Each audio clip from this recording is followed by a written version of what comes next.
You're listening to Fishing the DMV with your host, Thomas Ahrens. Fishing the DMV is brought to you by Jake's Bait and Tackle, located in Winchester, Virginia, and Tactical Fishing Company. If that doesn't get you jacked up, I don't know what will. This is so last minute, everyone. It's not even funny. So job interview, and I had 2 fishing interviews I did. I got one done, the last one canceled. So I thought, you know what's a cathartic thing after a shitty job interview is to go on here and talk about the desolation of one of our lakes. So this is going to be the fastest info dump I've ever done on the channel. We're going to go over broader review, what's going to go on at Smith Mountain Lake and what's going on tomorrow night. There's a big meeting. And so somehow, super last minute, I don't know how the hell I got him on so fast because he's got about 38 kids now. He's basically Mormon. Billy Coles, dude, how are you doing? Charlotte's been sick for 6 days and Taylor was gone the whole time. It's actually pretty hard, dude. I don't think they're lying when they say it's hard. Can't imagine. So, of course, she's starting to feel better today, which means I'm going to probably get sick tomorrow. That's how it'll probably work. So maybe I'll just go to this meeting and infect everyone. That sounds quite lovely. Probably just as hard to do this as it is talking to people at an HOA meeting. Yeah, potentially. We'll see. But yeah, let's run it down and see.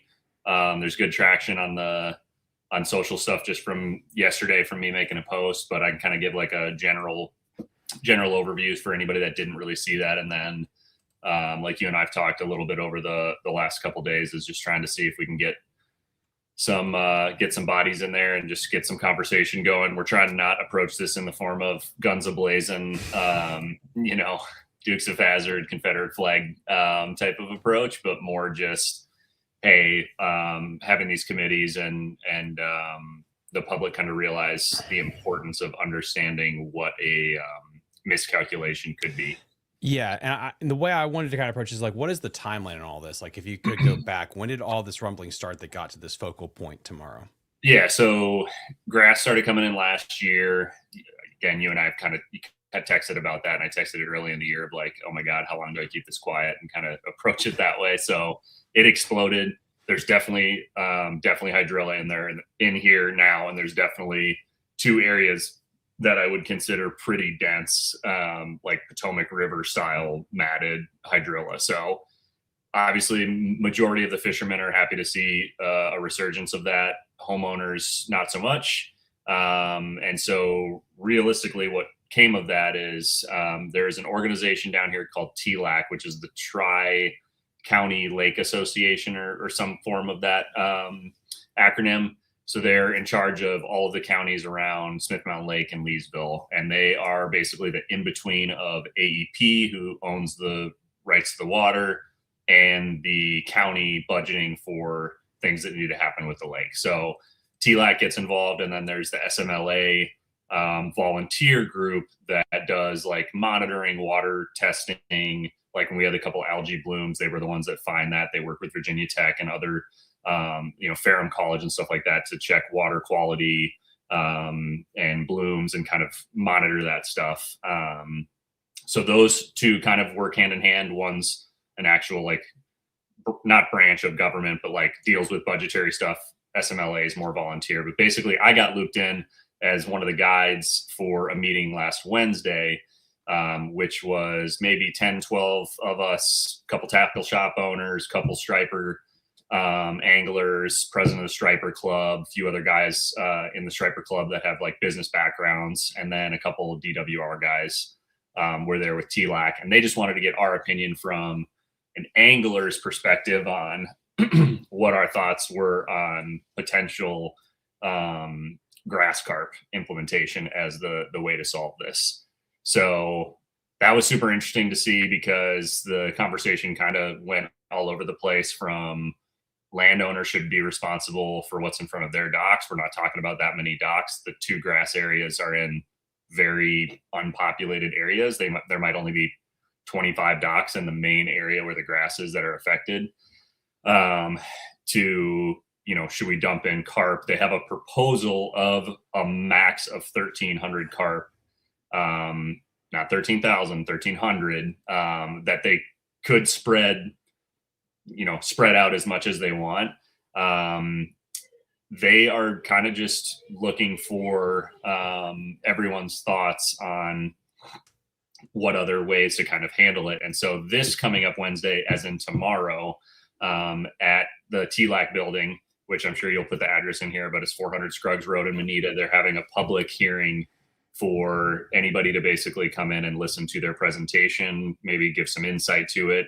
I'm sure there's going to be landowners there. I'm sure there's going to be people in the community. And then what I'm kind of asking for, and others in the fishing community from the Striper Club and other businesses, is let's get, if we can get 20 anglers in there to kind of at least be bodies in there. We don't need everybody to chime in and stuff, but to kind of all just show the impact of recreational angling to the local economy here. Because my stance to it, of course, I run a business that revolves around fishing, is if they do decide to go with grass carp and they miscalculate and put too many in and it affects the fishing for years, number one, does that obviously affect me personally for guiding?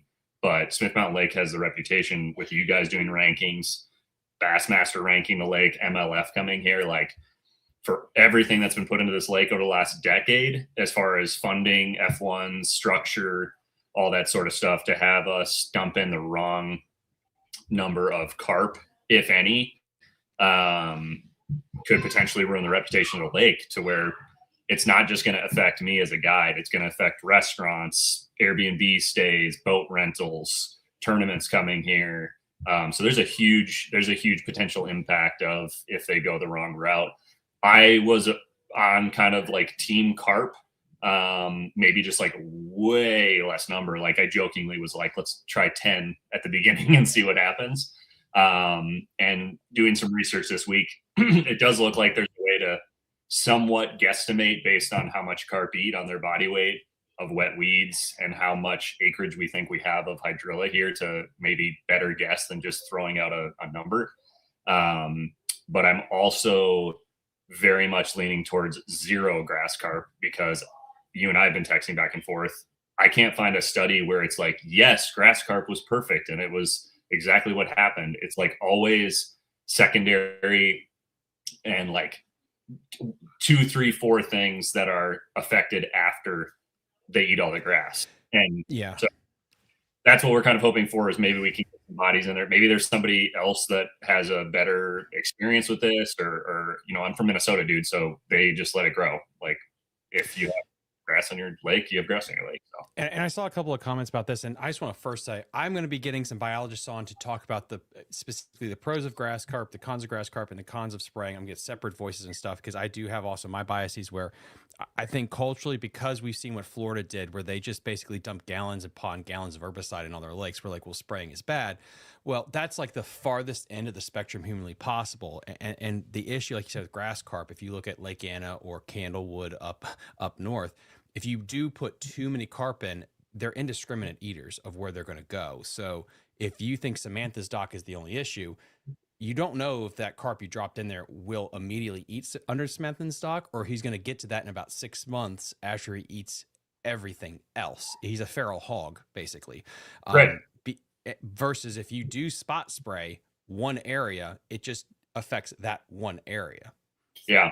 I know one thing I had a conversation with a guy today on the phone was, let's say there's in the grand scheme, there's 30 docks that are in the like dense area, and there's 20 more that are just like, oh, annoyingly, we have some weeds going up around our dock, whatever.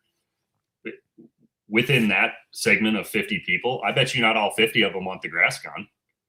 What if 20 of them are like, hey, I grew up on a lake in upstate New York and moved down here, and grass is awesome, and I want my grandkids to catch bluegills off the dock and stuff like that. Like, I just don't want this situation to turn into, we are trying to make 25 people happy, and we put in 500 grass carp, and then all of a sudden 2 years from now the water's got a green hue to it. There ain't a brim on the bank because there's no algae, there's no bugs. And I know people will probably rewatch this and light me up, and I'm still going to bring it up tomorrow. I personally have caught grass carp on drop shot, glide baits, crank baits, spinner baits. Like if there is no grass, they will not just not eat anything. They're animals. Like you said, they're feral hogs. So I personally believe, yes, they only eat grass until there is nothing left. But Smith Mountain has an amazing bluegill population. It has an amazing crawdad population, and the number of little tiny crawdads, I'm talking like 3/4 inch to 2 inch crawdads that I've had spit up in my live well this year is like a ridiculous level. It's hard for me to believe if there's no more grass and there's too many carp in here, they're not going down the bank and vacuum cleaning any bug, beetle, helgramite, anything that a bluegill might eat, any little crawdad, anything like that, and just decimating anything that's around structure except for dock posts. So that's where I'm kind of leaning towards. I would rather just have no grass carp in here for a miscalculation. And again, you and I talked as well on this. Okay, they spray and it doesn't work, or they spray too much and it causes the two areas to become kind of dead areas for 3 months. I'd much rather have that than 500 carp in here that are going to live till they're 13 years old and affect the ecosystem for 5 years before it makes some sort of like adjustment. Yeah, and the two scariest things in my view is the first, which is I guess the less scariest, is they are going to eat the grass regardless of where it is. So hydrilla, if you guys don't know, or milfoil, Asian milfoil, it'll grow pretty deep. So let's say it does grow down to 13 feet and no one sees it. It never hits the surface. That doesn't bother anyone, but the carp will still get rid of that too, as much as the annoying stuff underneath your dock. So you get complete eradication in an area. Which the second thing, which happened at Candlewood, is this association puts in 1,300 and they wait. And then it's like, oh, it hasn't magically disappeared. Let's put in another 1,300 next year. Right. And then all of a sudden you have Candlewood where they just kept throwing them in the lake until that was pretty much the biomass of the stupid lake. And you're really screwed at that point. Yeah, it's throwing an uncontrollable at I believe something you could potentially control. I mean, that's why spraying is a thing, and there's plenty of studies on spraying. I mean, inside our group, we did get a copy of the Candlewood deal and a few other lakes with spraying and stuff like that had really good consulting firms do the pre-spray, the spray, and the post-spray mapping and kind of percentage of grass that was left and everything like that. So I don't know. I think, me personally, if you're talking about like the stigma of spraying, of course, what was the one back in the 80s, DT or DRT or whatever, like the one that killed all the birds. Like I understand nobody really wants to like put chemicals in the water. I totally understand that. I get that. But also we're talking about maybe a mindset that's 20 years old with, things that happen at Okeechobee and lakes where it's just like people just come in and they're like, let's nuke this stuff. So I think there's hopefully a little bit of a balance, but again, really like the call to action that we're hoping for is if we can just get some anglers in there, just kind of saying the importance of keeping this fishery on the path that it's on, to make this lake's reputation, one of the best on the East Coast. Me being from Minnesota and a transplant, I feel like I'm a pretty good advocate for how special this place is. And I get a little bit nervous that the main metric we're using for how to handle it is one that clearly doesn't seem to work anywhere, with kind of the numbers that we're seeing. So, and it's going to be live streamed, this meeting. So YouTube, I'll probably post it in my stuff tomorrow, but there's a YouTube link for the meeting. I'm not sure how they're planning to stream it from a phone or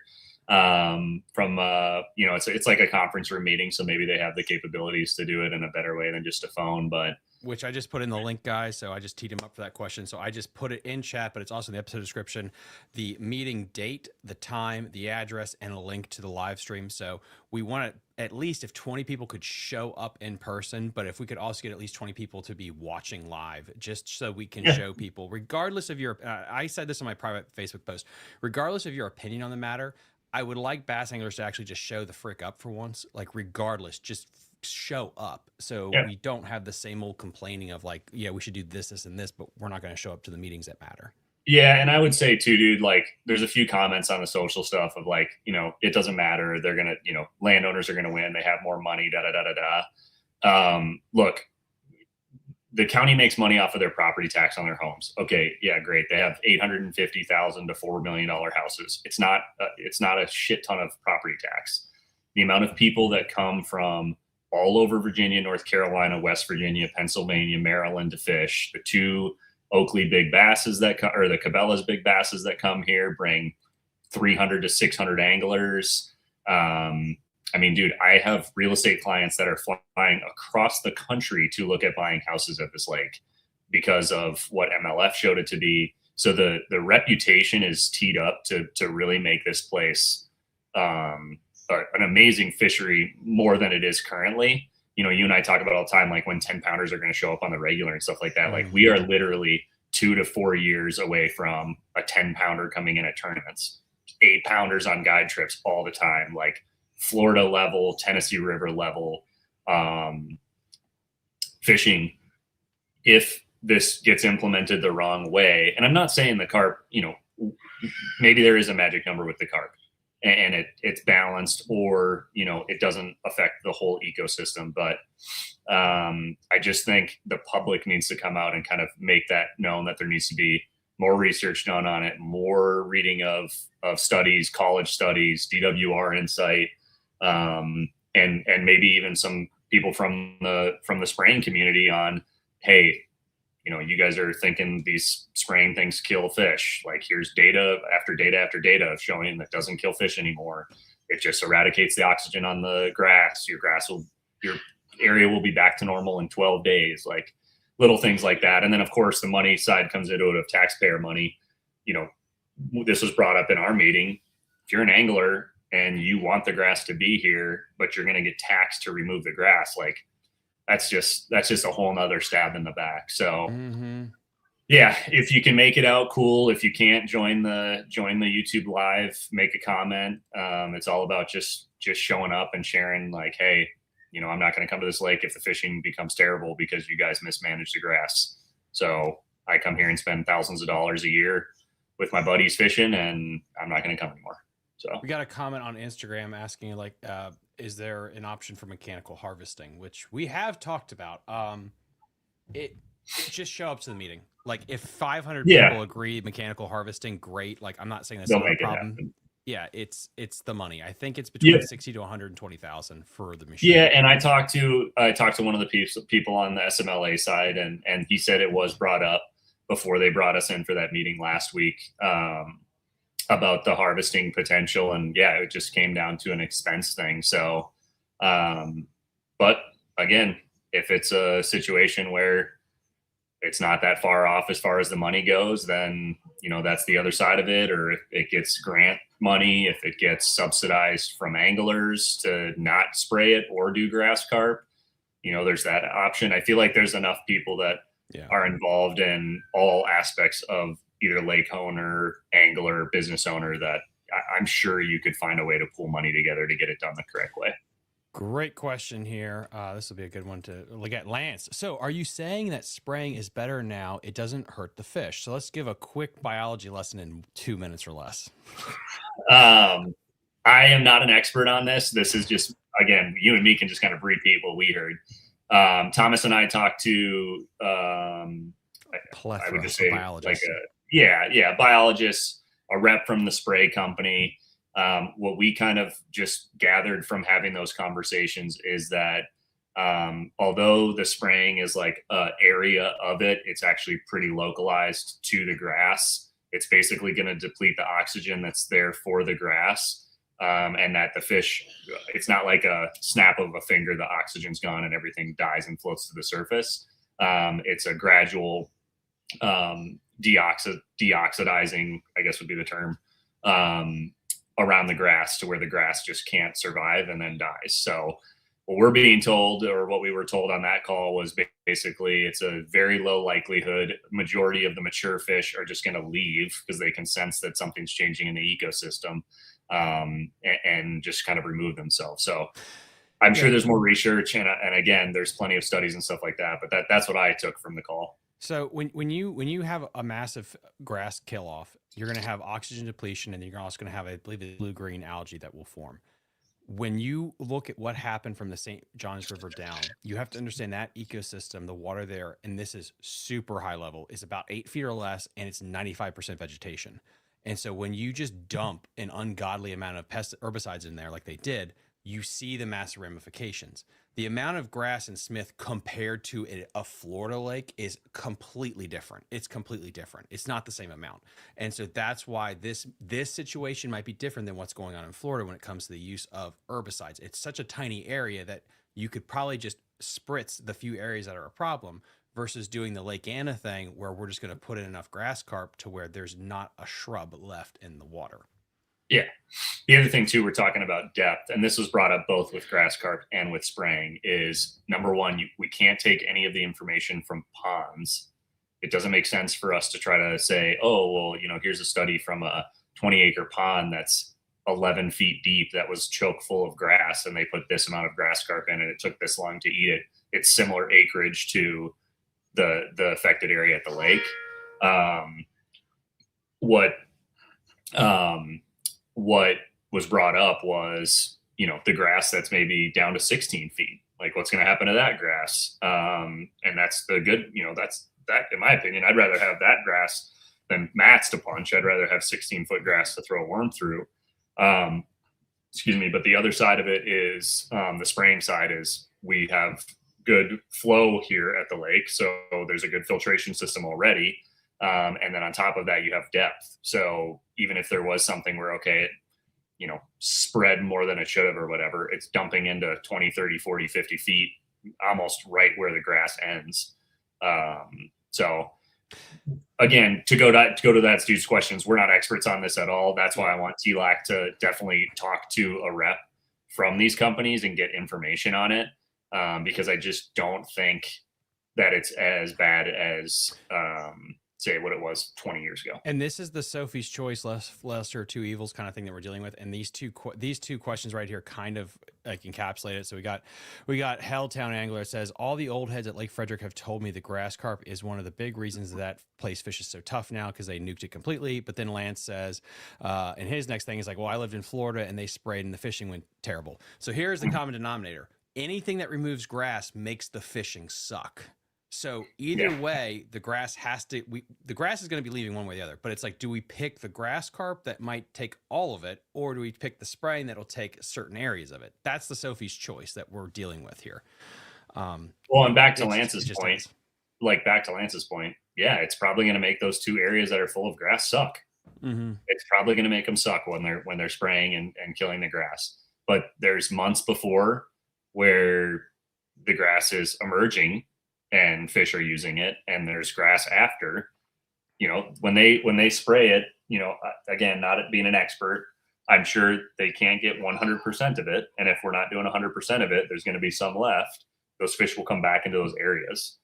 But to release grass carp, have them eat everything in that area, and then say, oh shit, we're out of food, let's go eat every other piece of grass. Like one of the main pulls for Smith Mountain is, I hear people say it all the time, oh, it's the Lake Tahoe of the East Coast. The water's so clear. It's the cleanest water you'll find swimming wise and all this other stuff. Well, that's because there was grass in here before hydrilla. There is grass in here. It's very sparse, but there is grass in here as a filtration system. That's why the lake's been super clear the last 4 or 5 years, because the original grass carp that they put in finally started dying off. I mean, dude, I bet you right now, I'm going out tomorrow guiding and I can text you, but I bet you it's 14 foot clear. We haven't had any rain. It's low water. There's very low pull and push from the dam. Like, it's insanely clear. That has to do with the grass that's in the lake. So if everybody wants that from a landowner perspective, maybe us fishermen don't necessarily care that it's that clear, but the downside is, or one of the downsides that I've been reading is basically when the carp come in and nuke that filtration system completely down to nothing, you will have more algae blooms. You will have a kind of like greeny, slimy water. It's just not, I don't know. It's not as easy as localizing it to that one or two areas. So Yeah, and that's the biggest thing is localizing it. I mean, if you could do like what you do with goats and just fence them off in an area just to eat the one area, like I guess that would. But besides that, yeah, it's again, if there's a biologist that's going to be listening to this and you want to come on and talk about the pros of grass carp, perfect. I'll let you just take the floor and we can all learn. But I can't. I also think it's the definition of what people think is success. Because if a biologist says like, well, Lake Frederick is a success story, it's like, does your definition complete eradication of all SAV, if that your definition is? Because I think fishermen have another viewpoint of what success looks correct. like. And we did bring that up in that meeting last week was, okay, if like, what is our target here? Is our target some grass, no grass, no chemical? Like, what is the target? Because we need to have, TLAC needs to have benchmarks. They need to say, this is working, this isn't working, and kind of go that route. So yeah, look, dude, I'm not an expert in it. I'm just doing my research, and honestly, way too much research into it in the 6 days it's been. But just talking with guys from Clater, Gaston, Bugs, just every single time with the grass carp, it's just shit. So that's where I made the joke of like, let's put 10 in and see what happens. But also back to your point real quick, dude, outside the box thinking, I already did bring that up to one of the people, was like, if this is 2 condensed areas and it's 15 acres and there's docks on one side of one of the pockets, come in and put some gill netting stuff or some nets and just dump your 50 carp in, let them crunch it up, eat it, recatch them or kill them. I don't really give a crap, and take them out. I mean, it makes that's the out of the box thinking that we need. You see, yeah, you for president. I mean, yeah, BK for president, TLAC president. No. So yeah, I don't know if that's a thing. I don't know if there's harvesters from other lakes that are willing to come up here for a reasonable price to get it done. And if it does end up being the carp, dude, like, again, not trying to take the defeatist approach, because we need to be heard anyways, and it's good to be educated on this stuff. If they go the carp route, the least number that we can get in is the important win there. Let's not dump. I don't even want to dump 100. No, because they're going to dump again. Like every time you read through it, it's like they'll do it like 2 or 3 years in a row, because they're always shocked the first year. It quite literally never works out the way they thought it would. I don't think anything's going to help for 26. No, if I'm being bluntly honest, it's too late to make the decision, and it's not a fault of TLAC. I mean, they got phone calls, throughout most of the summer and stuff. I mean, at that point, you already missed your chance to get it anyways. So. I mean, I will definitely be saying this in the meeting. I would prepare the anglers that there's going to be one more year that it's back there, and I would prepare the dock owners that there's going to be one more year that it's back there. But that doesn't mean dump. So, question on Instagram: what's the fastest way to actually remove it? Then it's mechanical. Like based on what you said, like that is the fastest way, but it's also the most expensive way to do it. But if you guys all show up and vote, we have like 200 people that show up. Maybe that gets done. You don't know. Go to the meeting. Whether it's live, go with the link in the episode description, or show up. Again, address is there in the episode description. Will you be keeping us up to date tomorrow on your Twitter feed or what have you about what the votes will be? Tweet. So, I mean, I'll probably, I don't know that I'll Facebook Live or whatever, but maybe I'll make some posts on the story and stuff like that, just with topics. So, but yeah, just to clarify too, the vote isn't tomorrow. This is more just like info gathering from them. But this is the only time you're going to be able to really put your voice in, as far as, hey, I'm an angler. I come spend a ton of money here. You need to keep the lake on the pace that it's going with F1s and structure, and not messing up the ecosystem, because you're creating something magical, and don't mess it up. If they change the YouTube link or whatever, I will. I'll have him send it out to me, and I'll blast it everywhere. And worst case scenario, guys, show up in the comment section and just comment your opinion. And so if we get 500 people that just drop a comment like, this is what I think should happen, that's something that gives us ammunition as a bass fisherman. Otherwise, again, don't be hostile either too, man. Yes. I mean, they're trying to do their best with the info that they have. And, these aren't bass anglers. These aren't striper guides. These aren't crappie people. Like, they're trying to do what's best for everybody. So I don't know what this means. Oh, Joe's. Oh, probably Vinny's for sure on that. But am I supposed to get it before I go? I don't know. Dude, I'll probably look like an idiot. I'm guiding, and then I'm leaving my guide. I'll probably still be in like full winter gear, like an idiot showing up. So we'll see. Dude. Well, this was a whirlwind. Anything else before we go, guys? Nah, You good? I'll come on next week. We'll recap it. All right, sounds good, guys. This was a whirlwind. I'll re-upload this as an Apple, Spotify thing. Again, link in the episode description. Check out the link to the live stream if you can't make it in person. Comment in the live stream feed what you want to happen: grass carp, mechanical, or pesticide, herbicides. And yeah, we'll keep you informed, and we'll talk to you guys later. Bye. You're listening to Fishing the DMV with your host, Thomas Ahrens. Fishing the DMV is brought